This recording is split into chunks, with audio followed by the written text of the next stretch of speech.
काल संध्याकाळपर्यंत शिवसेनेने ज्यांना उमेदवारी अर्ज दिले, एक फॉर्म दिले, त्या सगळ्यांनी वाजत गाजत आपले अर्ज भरलेले आहे.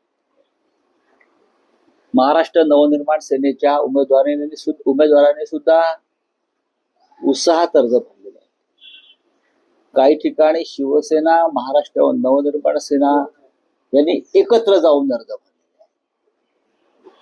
बाकी इतर पक्षात काय गोंधळ चाललेला आपण पाहिला असेल.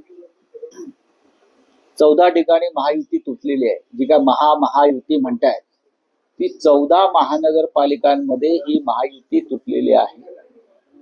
अनेक शहरामध्ये महायुतीमध्ये लोक एकमेकांच्या छाताडावर बसलेले आहेत. शिस्तबद्ध वगैरे भारतीय जनता पक्षाच्या तिकीट वाटपात नाशिक पासून संभाजीनगर पर्यंत आणि ठाण्यापर्यंत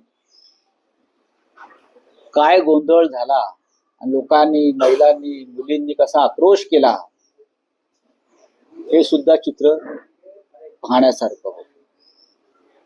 बाहेरून आलेल्या उमेदवारांना, गुंडांना उमेदवारी देण्याचं काम अजित पवारांपासून सर्वच पक्षांनी केलं.